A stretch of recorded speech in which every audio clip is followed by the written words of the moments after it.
For everyone who solves crime from their couch, knows more about forensics than their own job, and has trust issues with small-town sheriffs, Amazon Music's millions of podcast episodes are calling. Just download the Amazon Music app and start listening to your favorite true crime podcasts ad-free. Included with Prime.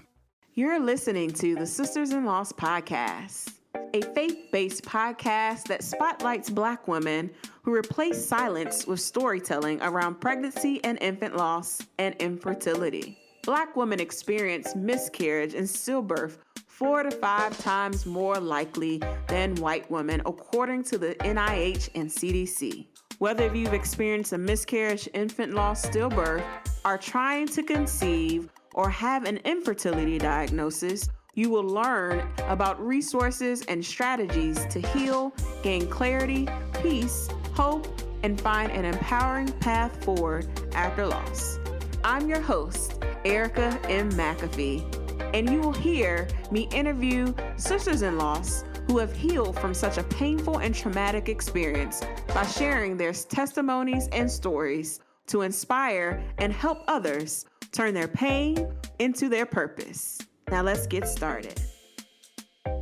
All right. Well, welcome to the podcast. How are you doing? I'm great. Thank you so much, Erica. I've been following you for years, and it's really good to be on with you and getting to see you in person, I guess, virtually, and getting to chat with you. So thank you for having me. Absolutely. I'm so excited to have you. So I would love for you to just share with our listeners a little bit about yourself and what you do.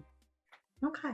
So my name is Jamala Arland, and I describe myself, I think now based on my experiences, and the key experiences that define me have been my experiences with endometriosis, meeting my husband, who is the perfect husband for me, our journey through IVF, congenital heart defect, which was a condition that our son had, and then also child loss. So I describe myself as an endometriosis survivor, a wife to the best husband, an IVF warrior, congenital heart defect advocate, and a grieving mother. Love that. So I would love for you to just take us back on that journey to motherhood through infertility, through loss. Share with us your story. Yeah. I often think about, where to start with this story, especially with endometriosis. That probably goes back a bit to my teenage years, but I was diagnosed with endometriosis when I was 24. And during that journey, I lost my right ovary and right fallopian tube. And literally during that time in my early 20s, where you're just kind of, just starting to learn yourself and find yourself, I literally felt off balance and out of symmetry with my body and with what I was experiencing there. And I consider that one of the first defining moments for me as an adult woman. And it was challenging and shaking and also embarrassing. I felt very embarrassed about this diagnosis and losing half of my reproductive organs and not feeling like a full woman. On top of that shame that I was experiencing in myself, I was also learning, and I learned during that experience that it was not okay to say the things that I was feeling, because I was told that, everything was going to work out. You're young, you have time. And that also that I didn't have enough faith. If I believed in God and my faith was strong enough, then everything would be okay. And I wouldn't be having these feelings of doubt and shame. And really, I felt that I was not believed in the things that I was experiencing. And that really silenced me. And I stopped talking about what I was experiencing at that time. I navigated the rest of my 20s settling in relationships, I call it. I did not feel whole within myself, so I did not demand or expect wholeness from relationships. And then I met my husband in my early 30s, and I would describe him as the kindest person that I know. That there are things that I believe, and one of the things that I believe the most is that he was sent for me for the journey that we have been on together in our relationship and with our family. And we knew we wanted children, and by the end of our first year of marriage, we were on the fast track to IVF. No medicated intercourse cycles, no Clomid cycles, no IUIs, just go straight to IVF. And we did 6 IVF cycles with 2 clinics. I had another surgery for fibroids, and where my left fallopian tube was removed, which pretty much confirmed that IVF was the only way for us to have children biologically. We did 3 unsuccessful embryo transfers. We had counseling with a therapist who specialized in fertility just to deal with the grief and the losses. There were a lot of tears, a lot of crying, and also a lot of platitudes and invalidations of the grief and loss that goes along with infertility. And countless suggestions, really uneducated suggestions from people who didn't necessarily understand, and we were supposed to receive those graciously and just accept that unsolicited advice. And 3.5 years we were waiting and hoping and living our lives on pause, and ultimately it felt as though we were spinning in place in our lives and in our marriage, because everything was planning around the next IVF cycle or the next transfer, the next treatment or thing that we were going to do. And I spent that time really feeling that we were just like on a hamster wheel of being in place. So on top of the shame of endometriosis, sat this new shame of infertility. And I had already learned that it was not okay to say the things that I was feeling. So in that experience, I silenced myself and I didn't talk about what we were experiencing. In June 2019, we did a transfer with the last embryo that we had, and it really felt different. That transfer felt different. I felt that this was going to be it. This was our baby. And, that was confirmed on July 5th. I was confirmed that I was pregnant on July 5th, 2019. And I started writing to my son on July 7th of 2019, 2 days after that confirmation of that pregnancy. I just had this feeling that he was going to be. I felt that I knew him in a way that I could not explain. And I also felt that I knew it was a boy, even though we didn't have that confirmed until September. I just knew. And I just really had this moment, this is it. And we had finally reached the mountaintop. And, I don't know if you've ever had this feeling, Erica, where you're just waiting, you just feel as though you've arrived, you're there on the mountaintop, and then suddenly the clouds part and you realize, no, this is not the mountaintop. This is actually a valley for the next mountain. And you just kind of realize that there's just more laying ahead for you to traverse. And we had traversed endometriosis and infertility, and finally we were pregnant. And I just had this feeling of waiting for that next shoe to drop, in a way. And the first part of my pregnancy, I was very connected to my son and connected to him, and the relationship that I was building with him and with my husband, but it felt very, very tenuous, like it was very easy for it to break, and it was very fragile what we were holding on to. And finally at 19 and a half weeks, we announced our pregnancy publicly on social media, to fanfare of how much we deserve this, and how deserving we were for this gift. And a week later, the clouds parted and that next mountain revealed itself in our anatomy scan. I remember it very clearly, and all the dates kind of stick in your mind when you kind of go through a traumatic experience. It was October 24th. We had our anatomy scan at 20 weeks, and our son was diagnosed with a congenital heart defect. And during that experience, like I had never heard of congenital heart defects before, and learning that it's the most common birth defect, and also the most common cause of infant death from a birth defect. And then I was just suddenly hit with this reality that our son could die. And that was just something that, even being in the infertility community for a while, I was very aware that children die, but suddenly having this awareness that my child could die, it's a very different feeling that just wasn't general anymore. It was me, it was my son. And I just couldn't reconcile the diagnosis with this vibrant, happy, kicking baby boy inside of me. Like, he was just the happiest little boy. So on top of the shame of infertility and endometriosis, I had this fear that, if I talked about what was going on with this congenital heart defect, that people would blame me. It was my fault that this had happened to him, that I didn't deserve him after all, that I did all these things to bring him here, and I was not deserving. And that feeling very much reinforced what I had learned in my endometriosis and infertility journey, that it was not okay to say the things that I was feeling. And even more so, to say, I think my son is going to die, is not something that a mother can actually verbalize. Sometimes it goes through your head when you're having an experience, but to actually say that thing out loud, it's just a whole nother level of silencing that I had never experienced before in that experience of my son's diagnosis. We decided to name him Jasper. And Jasper means bringer of treasures. It's derived from one of the wise men who had brought Jesus frankincense. And Jasper very much is our greatest treasure. When I was pregnant, I read him a lot of stories. And his favorite was when I read him, and I still remember kind of the reaction that I would get from him when I read different stories. I read him the story about, when Jesus said, bring the little children onto him. And he was just so happy and excited when I told him that story about Jesus and how Jesus loved little children. And I knew in that moment that he knew Jesus and that he was really excited about Jesus. He was born at 34 weeks and 3 days on February 5th, 2020, and he died in my arms on February 6th, 2020. That was the hardest 30 hours that I've ever experienced.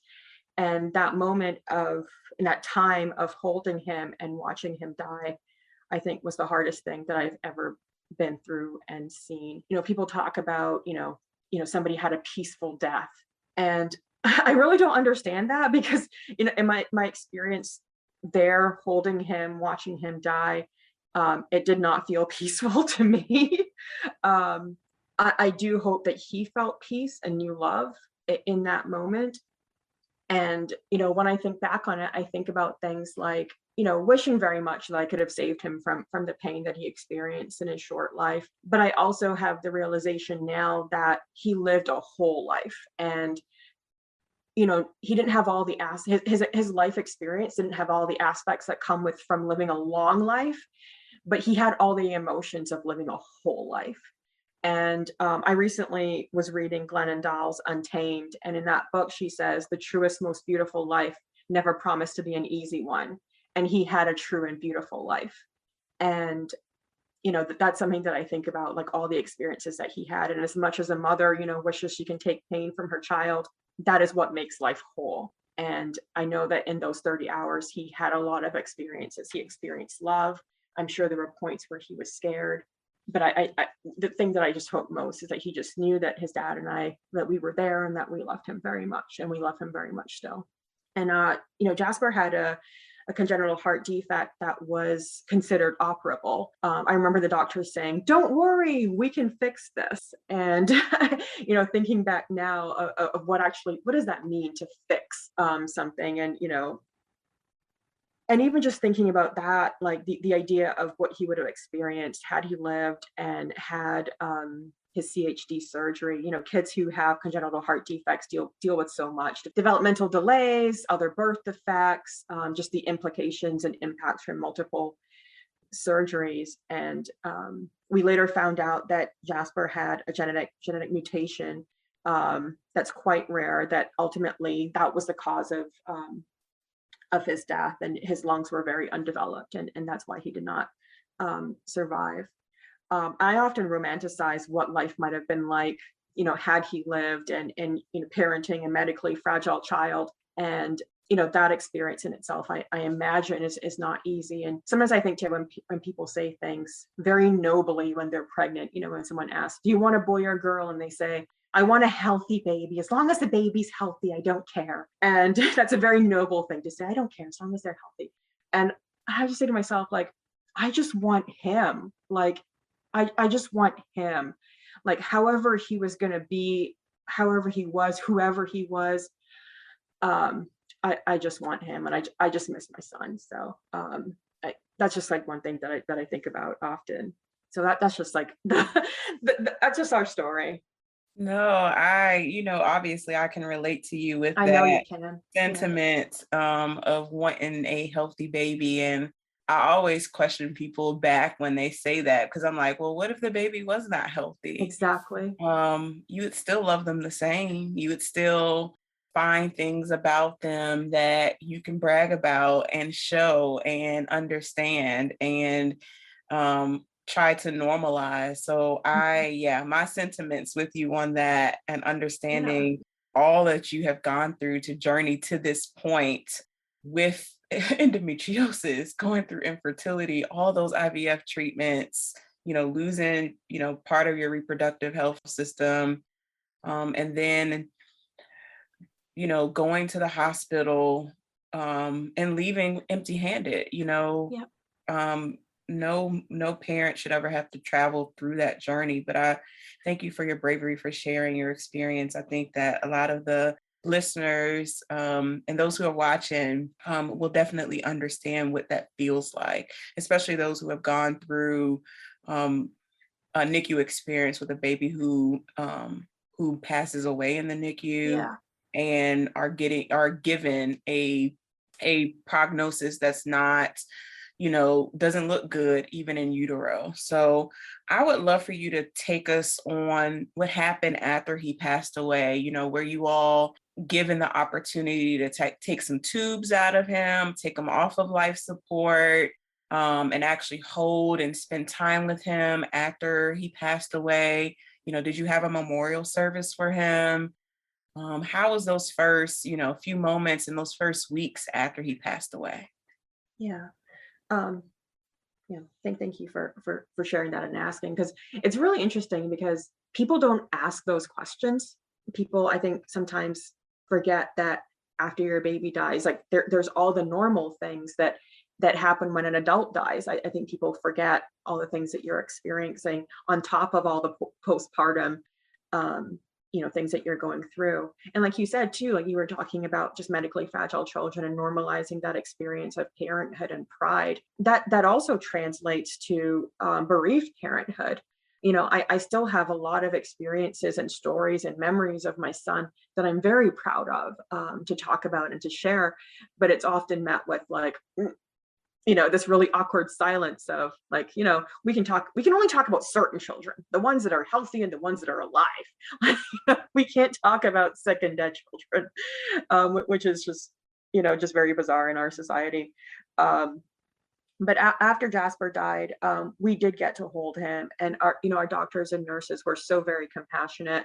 In that moment, we had a chaplain come in, and she said prayers for him, and that was one of those moments where like in the fog of the moment, I wish that we had thought to record what she said, because she said the most beautiful prayers. It was like she looked into my heart and she knew exactly the words that were there, of what I was praying for him, for his next life and for that journey. Um, the nurse, we had a nurse who had recorded his heartbeat when I was holding him. So I have a little teddy bear that has his heartbeat in it. And the crazy thing with it is that when they did the recording, they put it in a teddy bear, and the nurse picked the teddy bear, and we didn't realize that she was going to do that. And when we came in to see him later on, there was this little elephant sitting on his shelf, and we were like, "What is that?" And she's like, "Oh, we put his heartbeat in this little elephant." And I was like, "Do you guys only have elephants?" Like, "No, we have a whole closet full of zoo animals."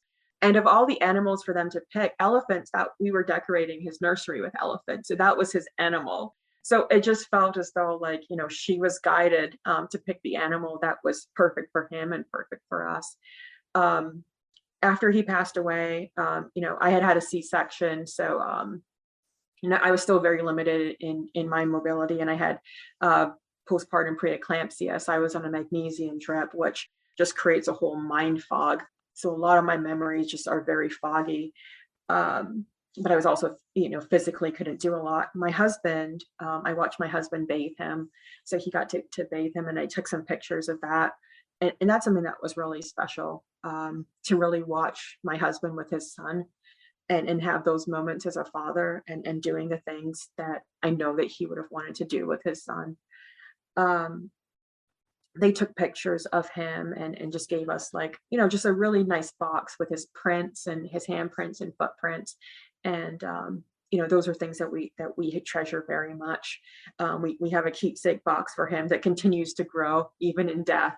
Like there are more and more things that we find that we are just drawn to, that tell us that, hey, Jasper's showing us that, and that's something that's for him.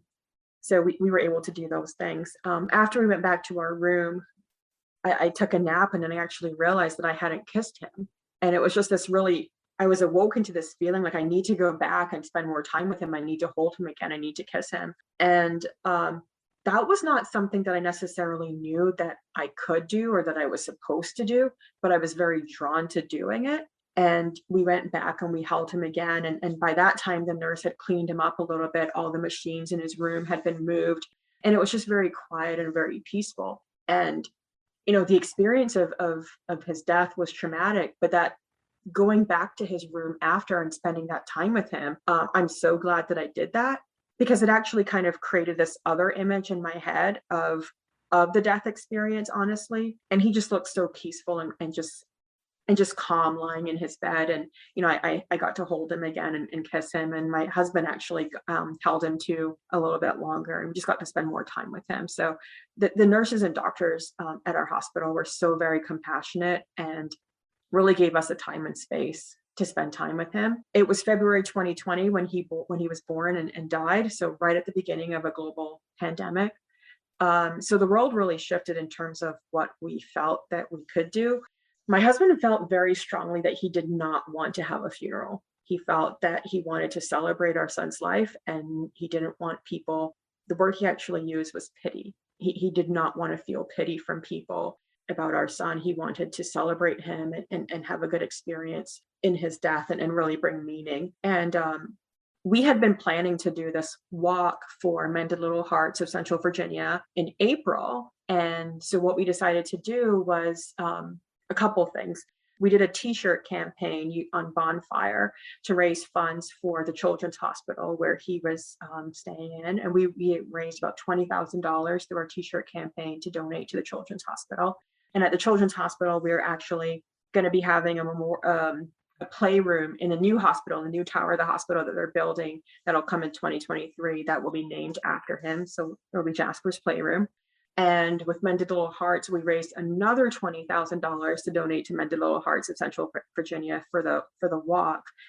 And the walk did not happen. It was virtual. So it was a virtual walk. So it was a little bit different than being able to get together in person. But a lot of our friends and family still walked and sent us pictures. And we walked with very close friends of ours. And they had a really great online ceremony that honored him because we were the #1 fundraisers for the walk. So he got a lot of airtime and attention, which was really awesome. The hospital also did a memorial service. They do 2 memorial services a year virtually. So we participated in that.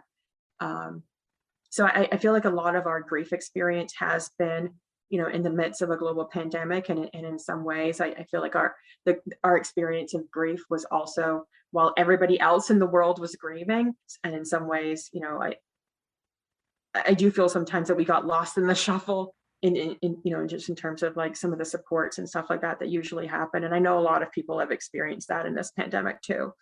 But it was just a very different experience. We didn't have a funeral, but just I've been finding different ways over the last 20 months to honor him and to bring awareness to congenital heart defects and stuff like that. I love the idea of Jasper's Playroom. That's going to be so amazing. Yeah.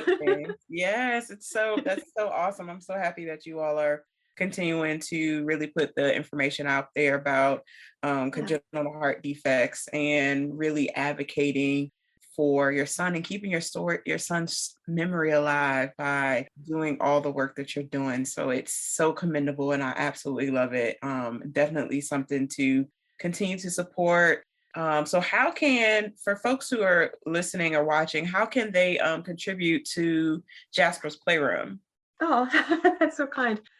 So his playroom will be at the Children's Hospital of Richmond. So they have their website for the fundraising. So if you go to their website, Children's Hospital of Richmond, and donate, you can add in the note Jasper's Playroom. Perfect.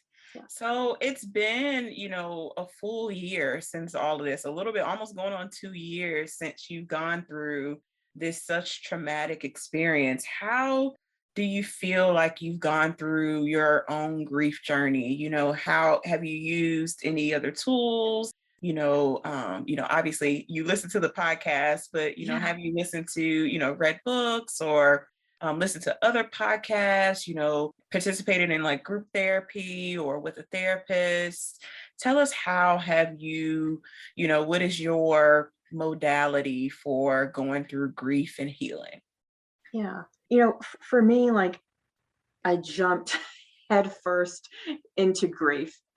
I've become a student of grief, and it's just kind of been my way of um, searching for understanding, I guess, in things that I know that I will not find understanding for in books or in this life, really, but just searching and just being on that journey of embracing grief, because I think grief very much is it it's me loving my son.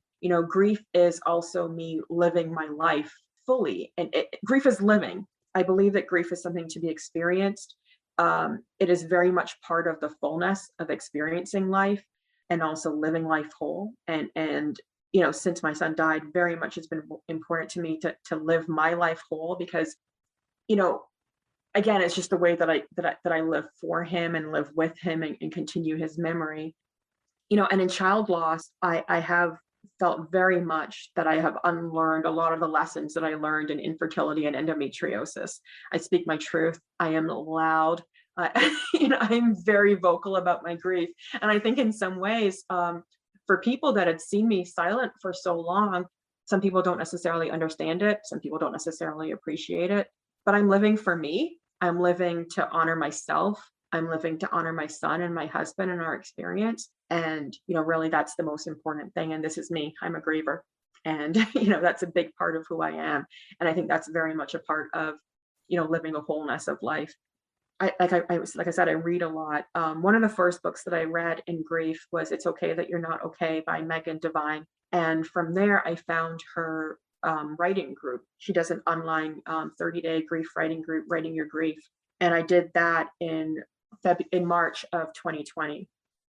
And that was such a powerful experience for me. Like, writing has always been an important outlet. Even as I didn't verbalize things that I was feeling in endometriosis and infertility, I would write a lot and journal, and I kept a blog. And, having that experience to share my writing with other grievers and have people mirror my words back to me, and also mirror my feelings back to me and say, yes, that's true. I see that. I believe that. It's real. It's valid.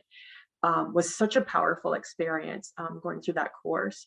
In that course, I also met the person that I believe that Jasper sent for me to be my companion in grief.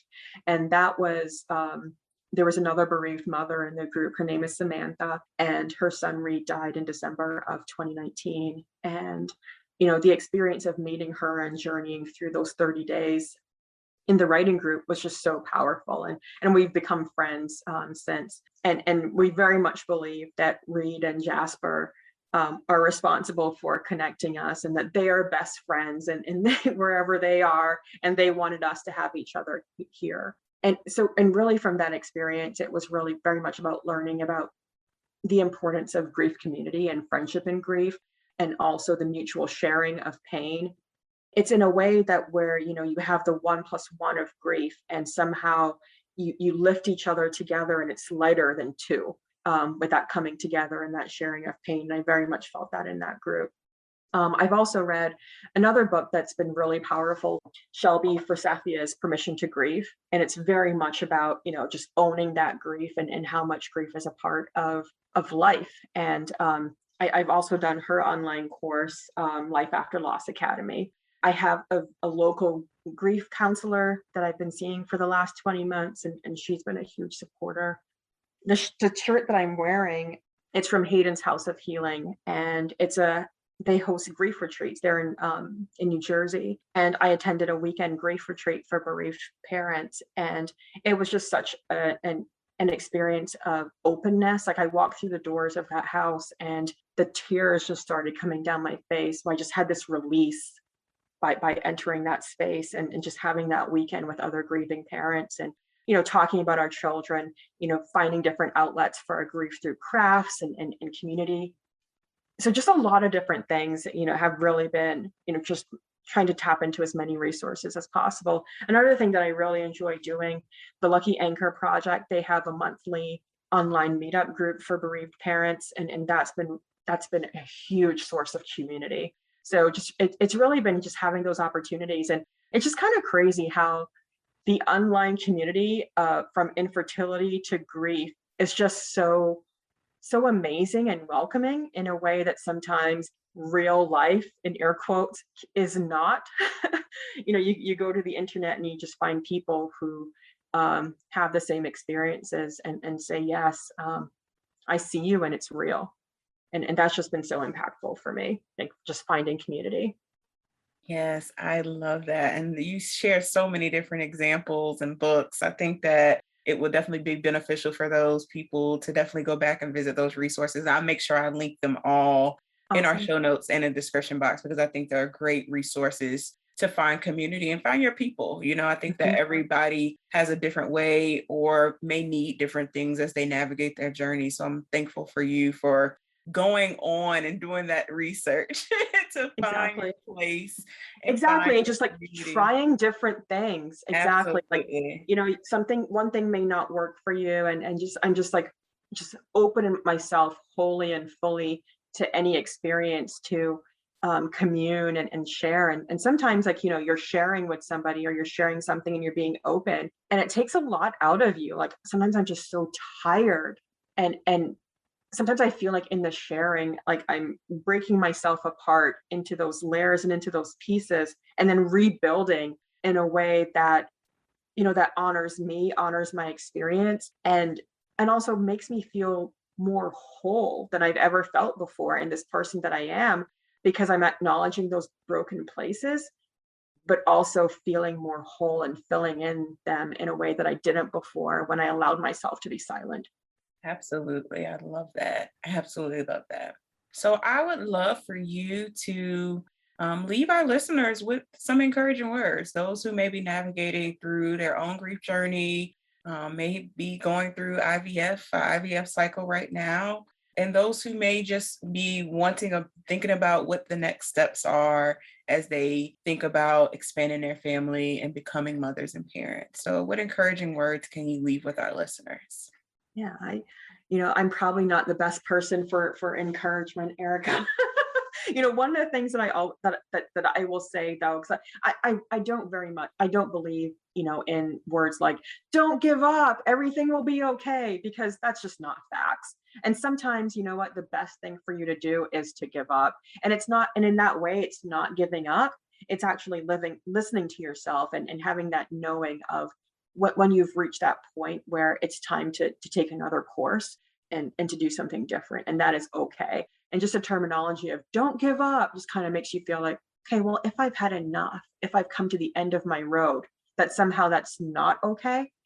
And sometimes it is. So I just hope people, and I wish for people to find those places and find those people where you can be honest about what it is that you're feeling and what it is that you need in your life and what it is that you need next and what that right thing is for you next. And if you feel that that next thing is for you, the right thing for you is another cycle to keep going, to keep trying, then I wish you all the love and all the best wishes in the world. And if not, then I just wish you happiness in whatever that journey may be, because this is hard stuff, and everything that you're feeling, everything that you're feeling is right, it's true, it's real.